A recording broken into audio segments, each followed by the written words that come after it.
I think thousands of years ago, all over the planet, our ancestors lived in small communities close to the earth. They lived in villages and they went out on the earth to sit with nature and to contemplate.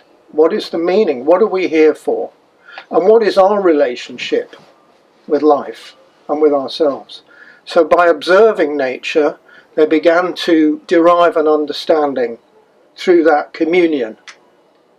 And gradually, ways of understanding evolved in different places with some common themes and some differences as well.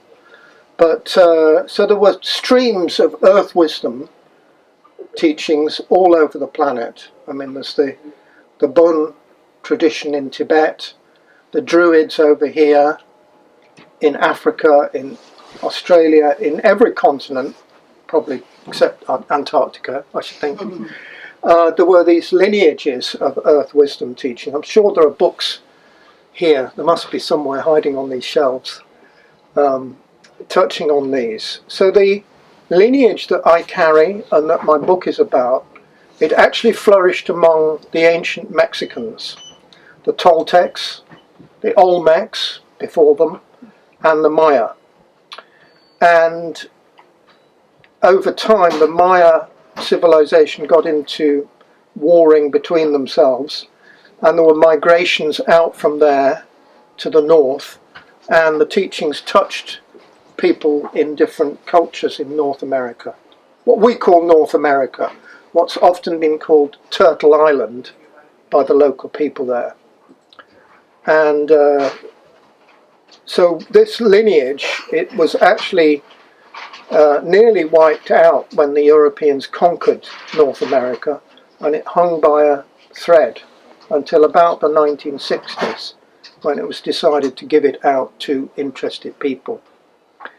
And that's how I started to get interested in that. Actually, my story is that, well, in the 1980s, I was very concerned about environmental issues. I mean, let's face it, I still am.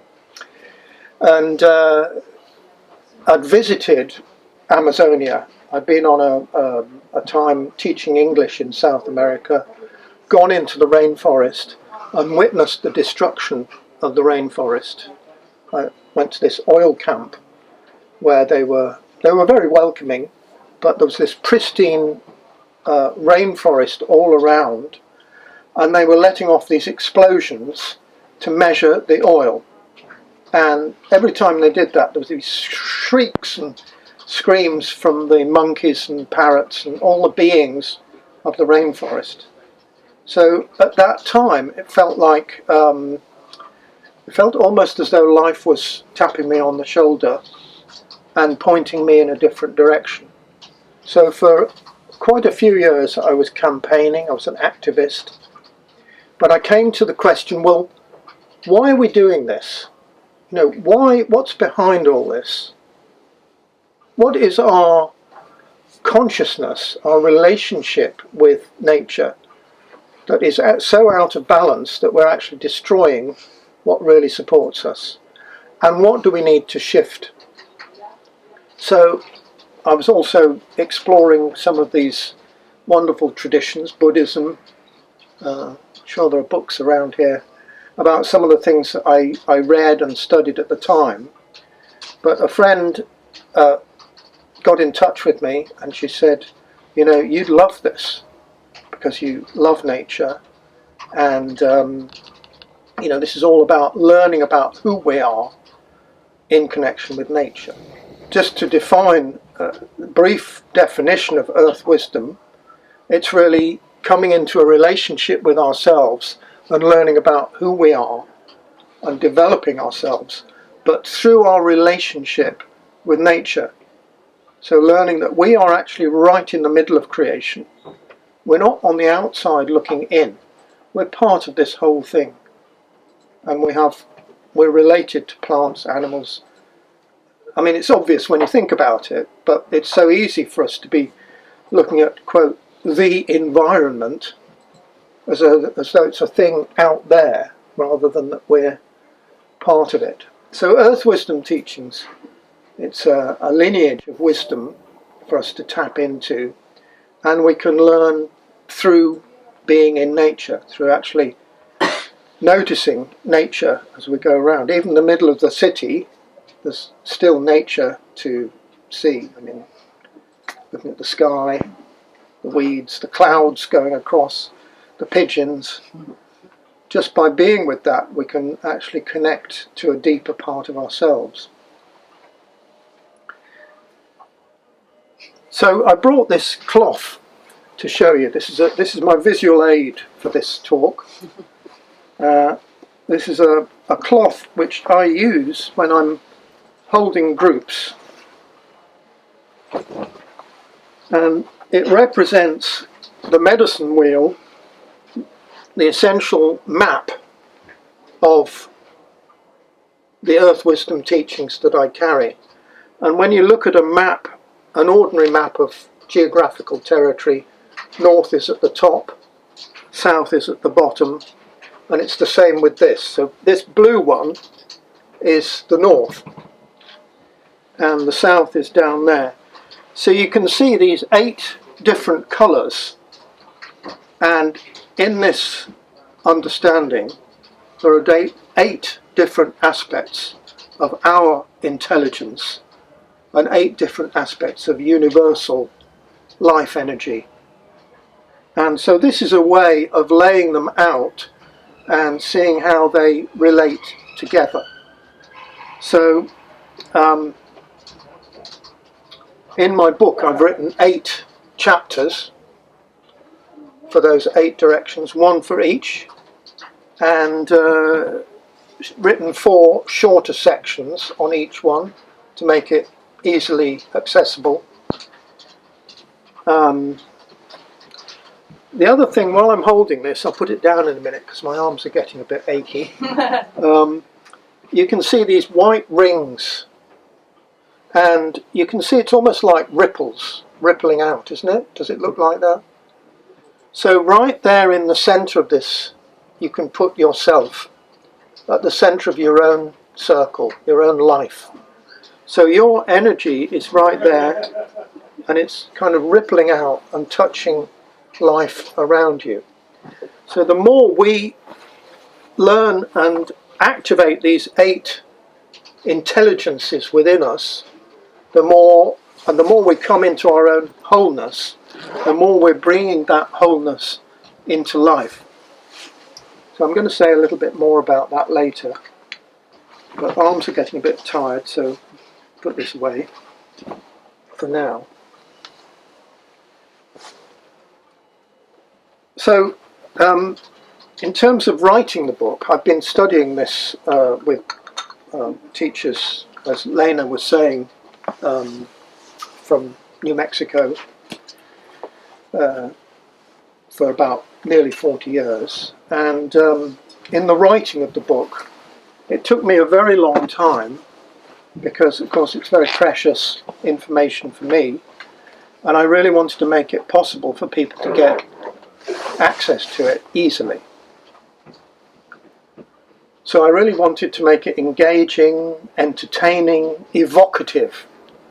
So how could a reader really understand it, but also have a sense of it through their own experience? Because these 8 directions, they're in us, they're innate, whether we know about it or not.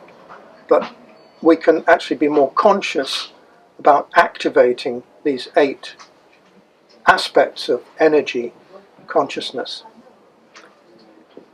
So in the book there are 8 chapters and 4 sections in each, plus a little introduction to that direction, and a practice, so that if we want to, we can practice that and actually activate the experience of it in ourselves.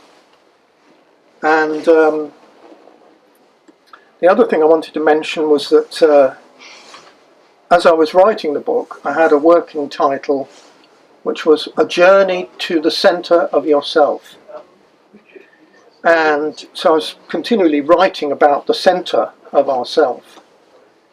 And one of the things I want to present is the idea that as human beings, our consciousness is actually complex.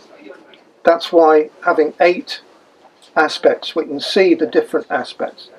So sometimes we're feeling very free and creative and playful, and at other times we're needing to heal and rest and really nurture ourselves.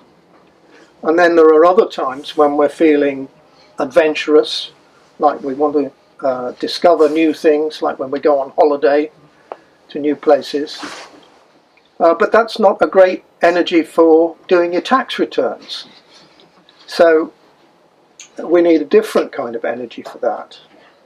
So these are different aspects. We're different when we're in different circumstances. So that's what this wheel and this book is really talking about, how to really maximize those. But the center of the self, we could see, when you think about a circle, there's the periphery around the edge, and you could think of that as your everyday personality self. And then in the center of the self, you could see at the center of the circle, we could call it the essence self, or the infinite self, or the higher self, the deep self. It's been called many different things, but we all have both of those.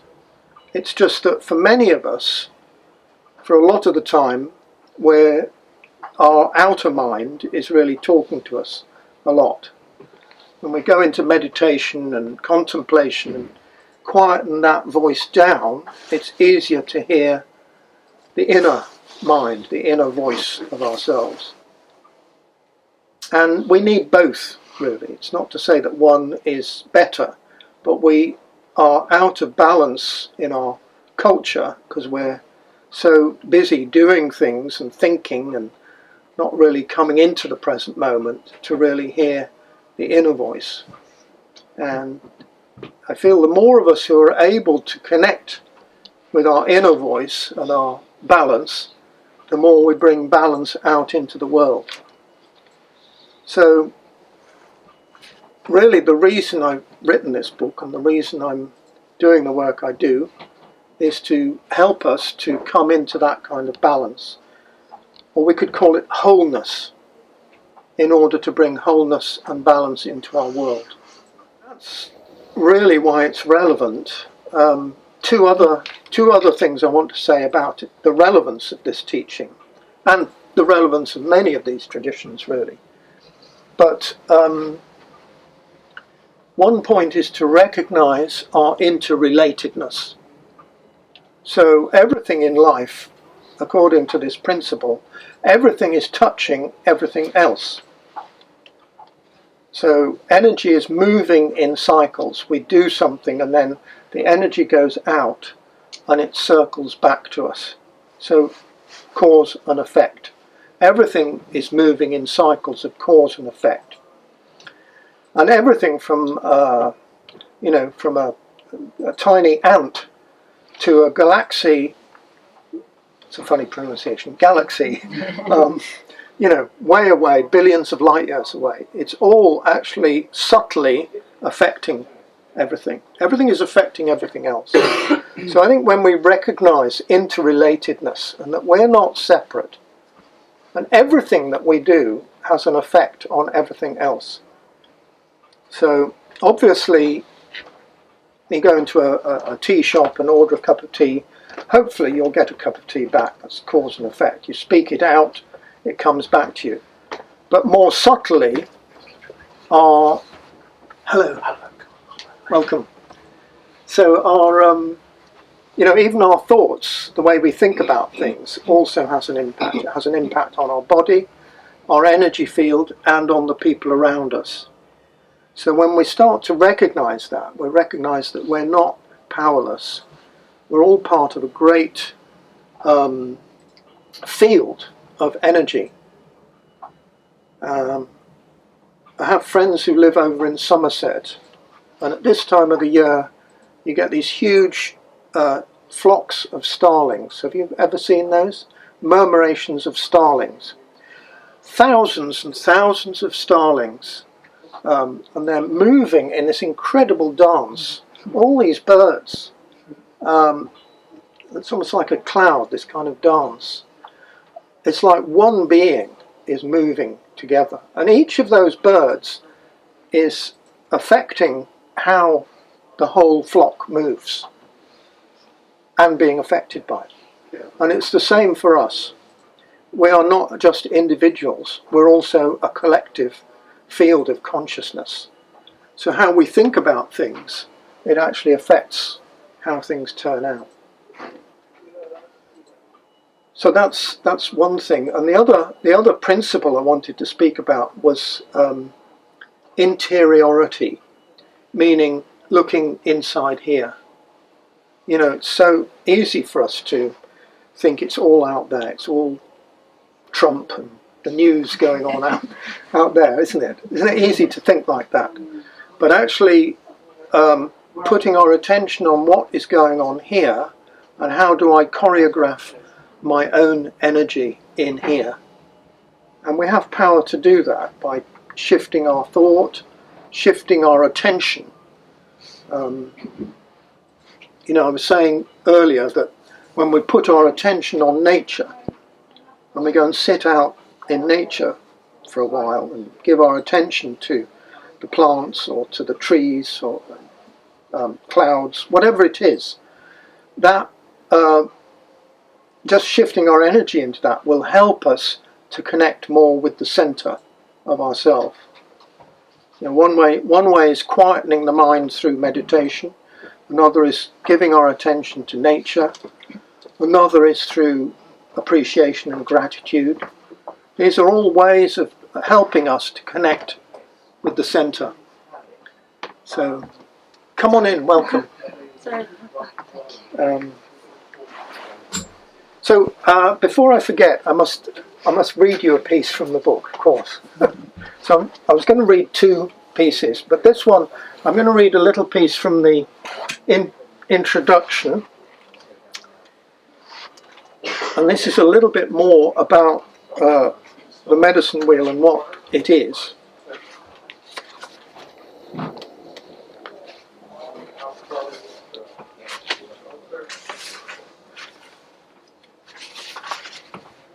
So,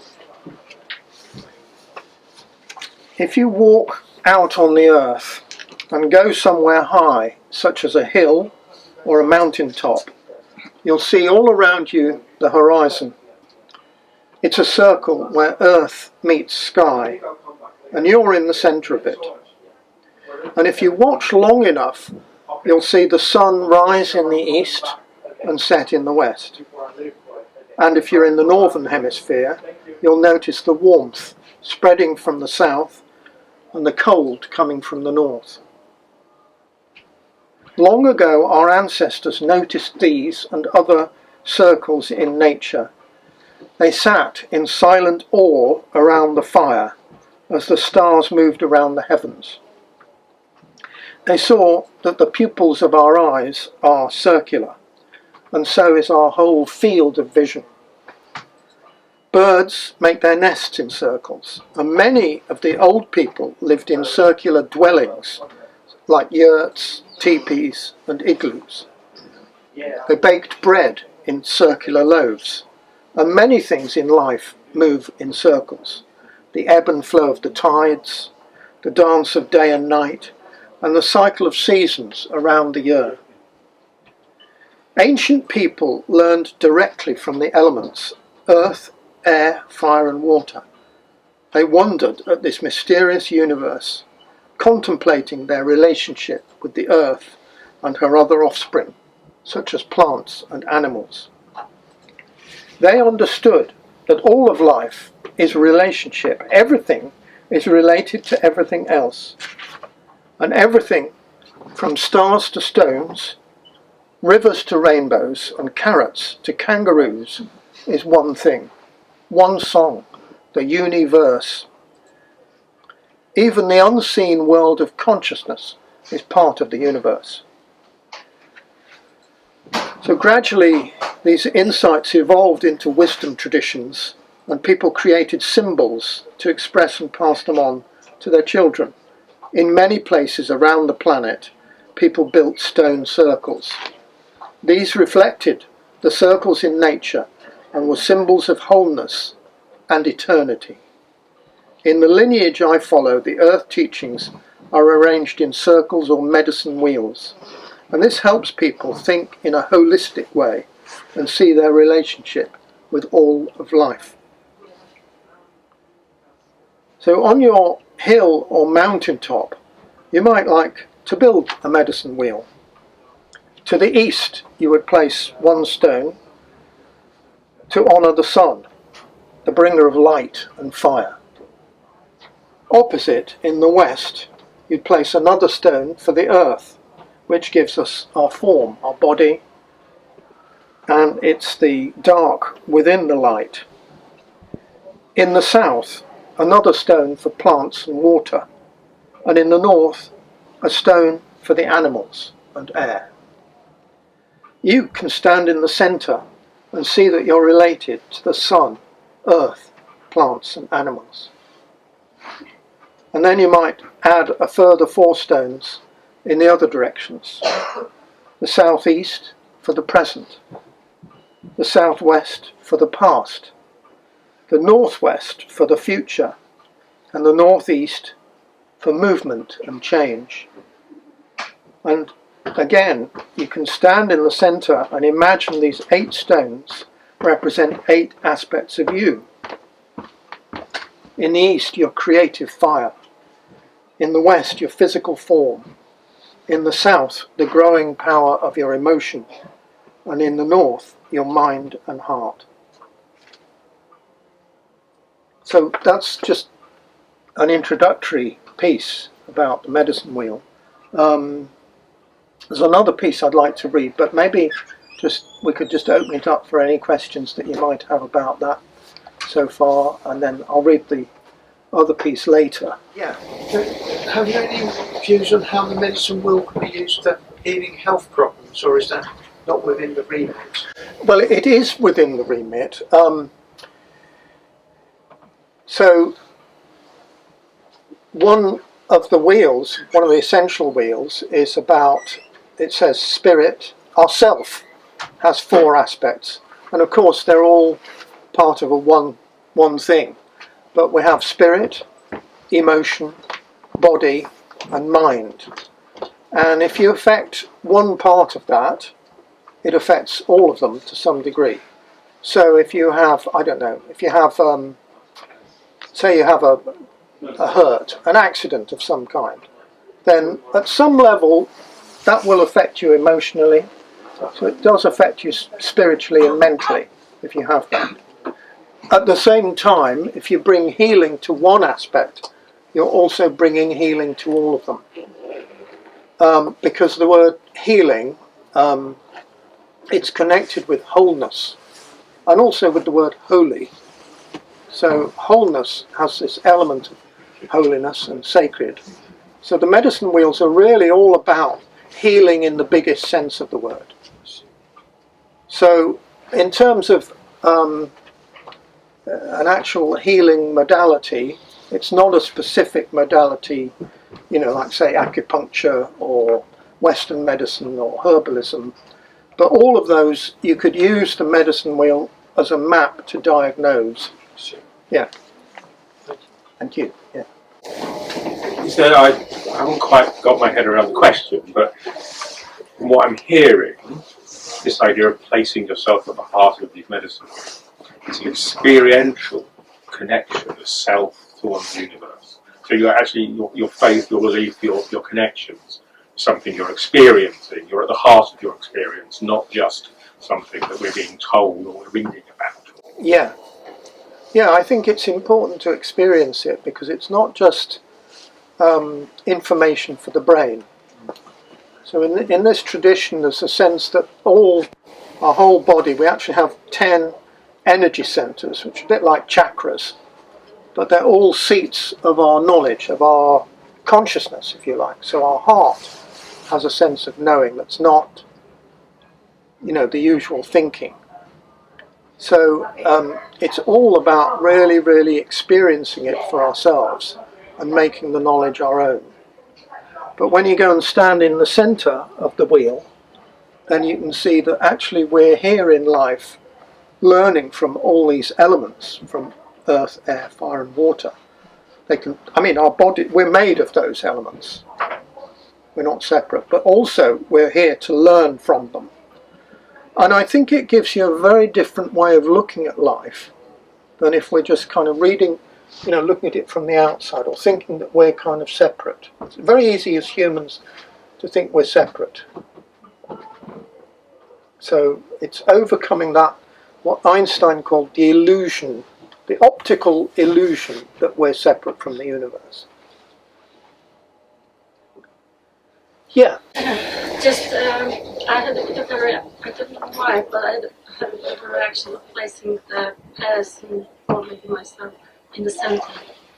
So is there a particular reason? Is that because it's all our universe? I realized the equality of all different parts. Yeah. So something within me reacts to being in the center. Yeah. Well, it's a really good question, and I kind of asked something very similar quite some years ago, and I was told, well, if, for example, pigs had a medicine wheel, they'd put themselves in the centre. So it's just that we are the universe. We're not separate from it, and we're seeing it from our perspective. So that's how it is, really. Yeah. Yeah, I can see that. Yeah. Does that mean that in those 8 directions, there are not universal truths in those directions, but there are our experiences of what are in those? So if we're at the centre of the wheel, it's how we're interpreting that information. It almost becomes unique for us. Each of our universes becomes unique for us. If I understand your question... It's quite really weird questions. No, I think there are universal principles that we can look at of how energy works in our universe. And we can place those in the different directions. And yet what matters is how we understand that. So our authority in other words, how we're authoring our lives, creating our lives, starts here. It's not out there.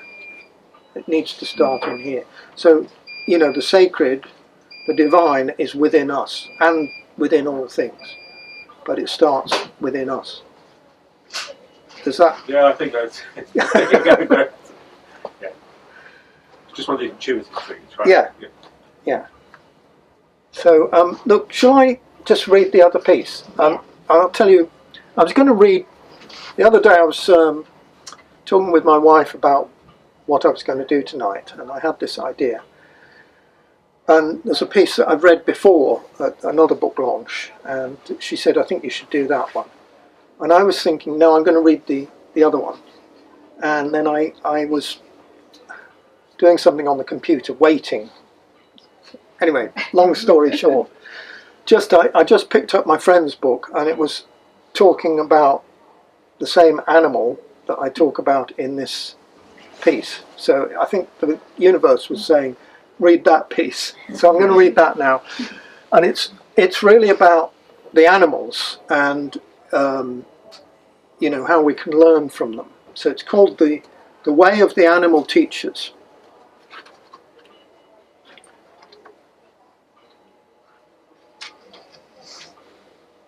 And it starts with each of my short sections starts with a story, so that people can actually kind of experience it through reading, and then some interpretation and teaching in it. So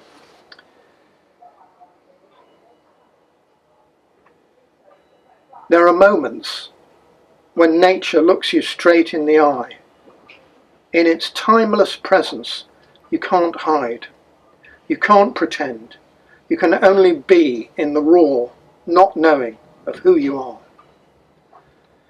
I'm scrambling on the dry rock of a mountain outcrop. Far into the distance spreads the sunlit plain. A few miles away is the place of Buddha's enlightenment, Bodh Gaya. This morning I've been lower down the mountain at the Mahakala caves, where Buddha spent years fasting and meditating. And before that, I've been travelling in India for months, never far from multitudinous crowds and dense population. But there's no one else here in this desert place. And then I sense a presence. I'm not alone. Just yards away on a crag, a huge owl pierces me with its gaze.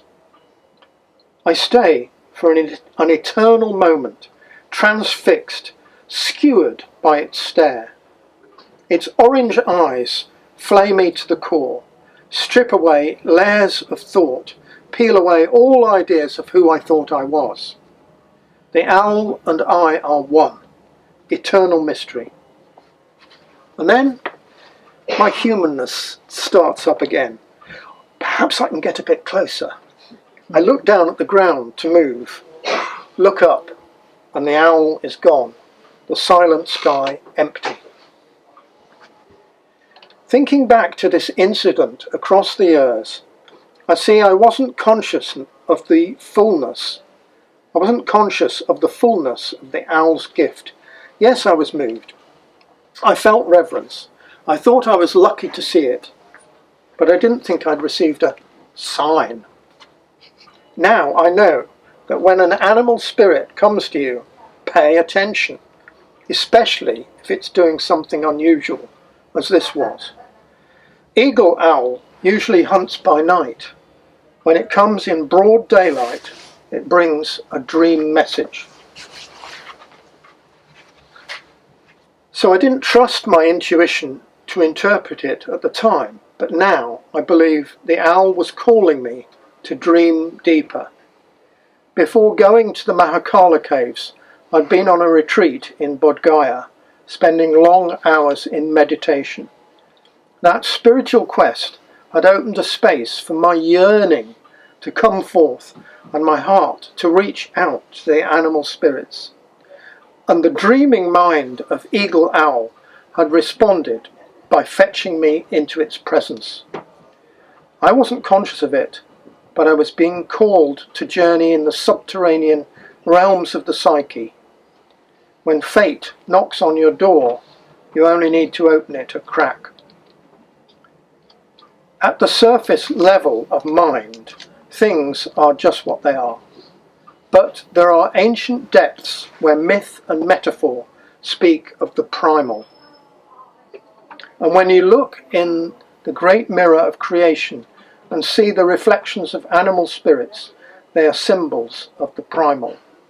They come in the uncluttered clarity of the heart to remind us of our power, the power that flows through their veins and through ours.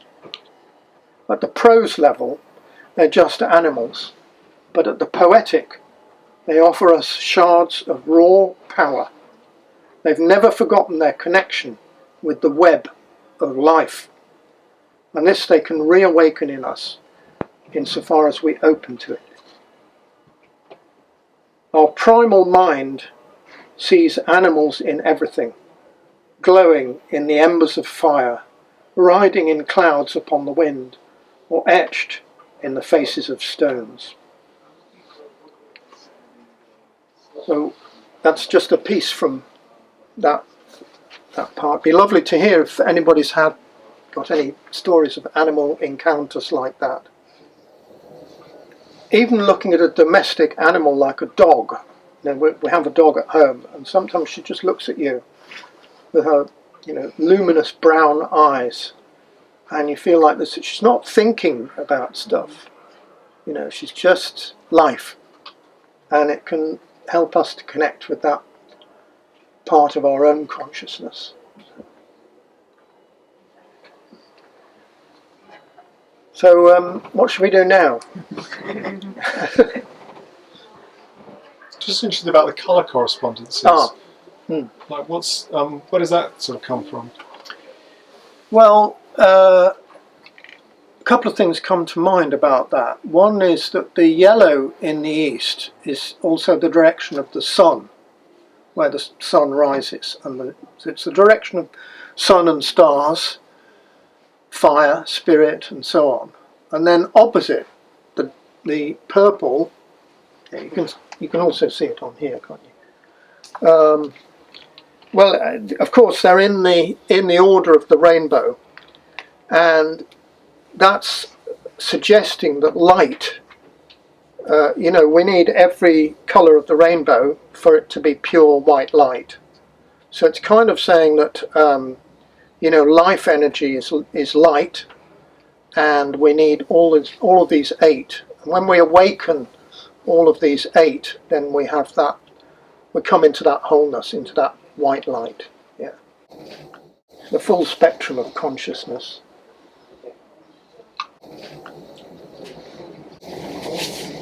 Is there something there about balance as well? Balance of those different colours. Yeah. So in terms of if we have too much of one colour or something like that, then we lose the white. Yeah. Well, I think it's important to think, using the colour as a metaphor. If you think there are some people who, maybe they live in a monastery, they're doing a lot of spirit work, but they're not necessarily really good at taking care of the physical. And then there are other people who are out doing a lot of physical fitness, but they don't have time for cultivating their heart, mind, or their intellect. Or there's some people very out of balance in emotions. So how do we bring all of these different aspects into balance? And it can be a life work, really, to do that. We're on a journey here, but this is a way of separating them out and seeing how they work together. So this is all about coming into balance and seeing the balance of bringing the opposites into balance. So they're not actually conflicting. We have a lot of polarities in life, but how to see that they're actually complementary rather than adversarial. Yeah. Yeah, I mean, is there any sort of galactic connection to the wheel, like extraterrestrials, or is that not in the remit? I suppose it's not. Well, the mythology behind this lineage is that it came from the stars. Oh, really? I mean, this is the mythology that I'm told, and that there's a story about. Would you like to hear it? Yes. Okay. So, far away across the galaxy, on a distant star, there was a star maiden, and one night she was looking out at the night sky, all these stars, and in the far distance she saw this beautiful planet, blue, white, many colours, and she thought, wow, I'd really like to go there. So she went to her father, the star chieftain, and said, Father, I've seen this place and I would like to go. And he looked at her and he said, I don't think you're quite old enough to go. I'd rather you just stayed at home for a while. So she went back to her room, and every night she'd look out, she'd see it again and think, oh, she'd go and ask him again. Eventually it came to a time when he said, very well, I can see you are old enough now, but you can go on one condition, that when I call you, you must return. It'll be time to come back. So off she went, travelling across time and space, millions of light years, however far it was, came down, and there she could see these beautiful oceans and mountains, and were great beings growing, and some other beings beginning to fly above the surface, and others swimming in the waters, and others walking. And there was one particular being that was walking on 2 legs, and she came down and she met this 2-legged being that was moving around, and in time they became very close and became lovers, and she lived with this man and they had a child. And over time, she transmitted all the wisdom that she carried from her star nation. She shared that with this daughter, this star maiden. And so they grew in great beauty and happiness. And then, of course, she heard the call. And so it was time to go back. But she left behind her this being who was holding some of this wisdom. And of course, that's where this sharing of earth wisdom, that's the myth that goes with it, that I've been told. The myth of the star maiden who brought the wisdom to earth. So I don't know about extraterrestrials so much, but certainly there is that connection with the star beings, and definitely an honouring that we are also related to the stars, we are of the stars, as well as of the earth. Yeah. Still got time for more reflections, stories, insights. It's interesting you mentioned that story because in the news last week was this discovery from an asteroid of elements that may have contributed to the formation of life on Earth. And I think that it made certain chemical elements that are crucial to life probably arrived via an asteroid impact. So there's some truth in it. Yes, maybe. Could you all hear that? Yeah. Yes. Well, yeah. Life on Earth. What is life? What is the life force? You know, we think of things as dead matter. We're kind of conditioned to think of things as dead matter, and yet there is energy consciousness in all things. That's an understanding from this old way that my teachers used to say. All energy has consciousness of a kind. Not that it speaks English or, does the things that we do. But anyway, interesting point. Yeah, I just think there's often a lot of truth in ancient mythologies, which people have worked out. They may not have the scientific explanation that we have, but they've worked something out just through the power of their human mind, if you like. Yeah. About the world around them. Yeah.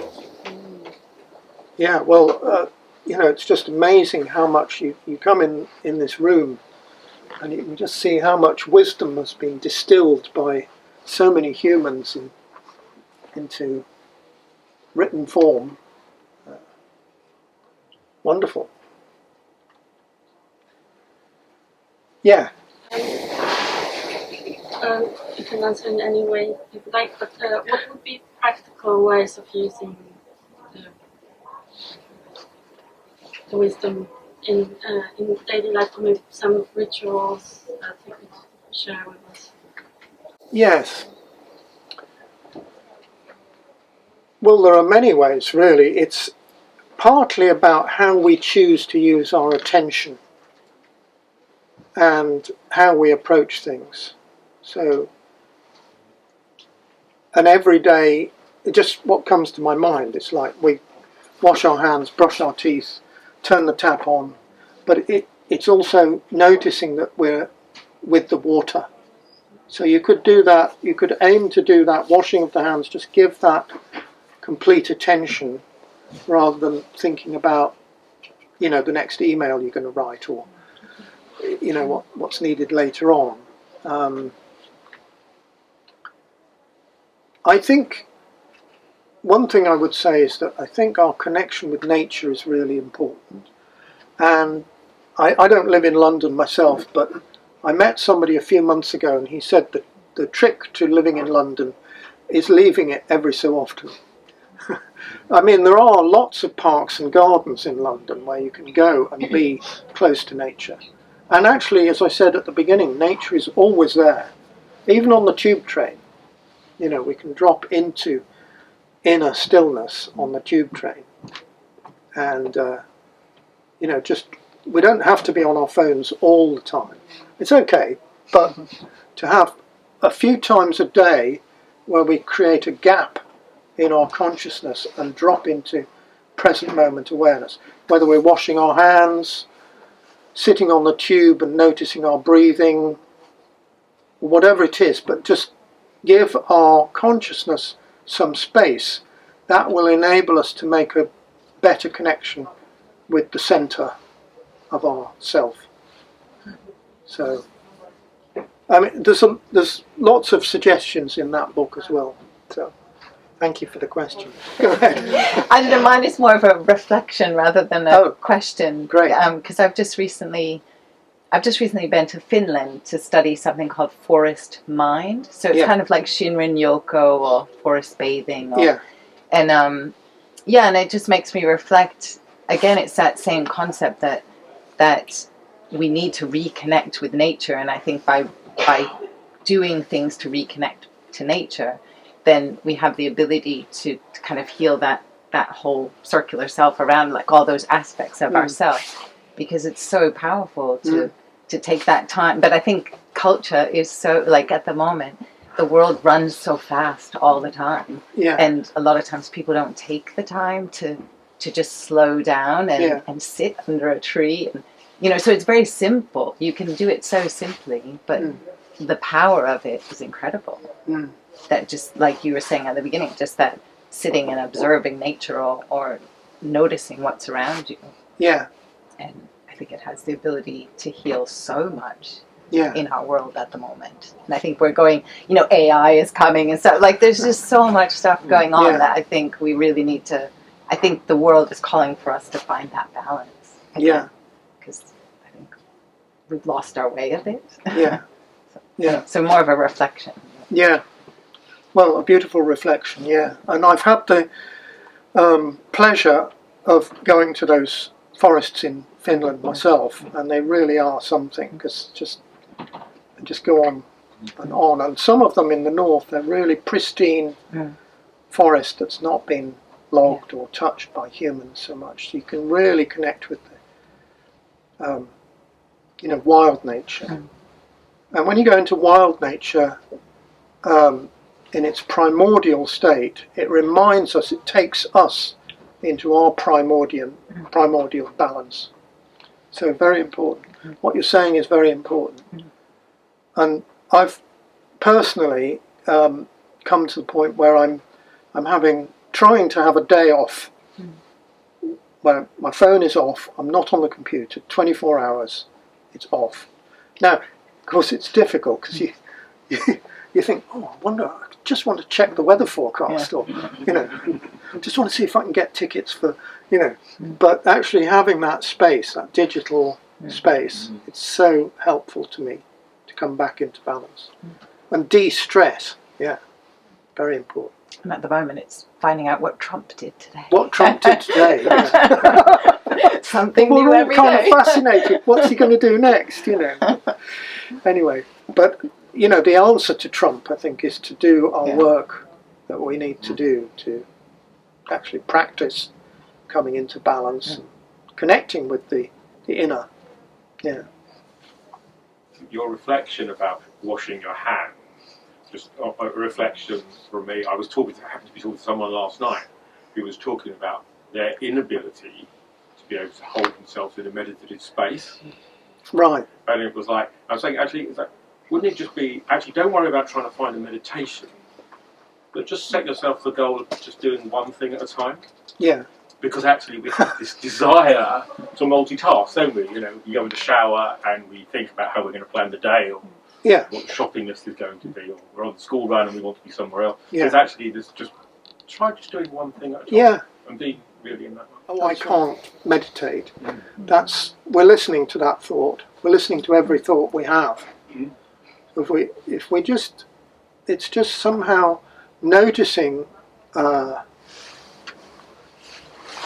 putting our attention on our sense perceptions just slows us down, and that stillness, even if we're having lots of thoughts pop up, it gradually draws our mind into stillness. So, good. Okay, is that?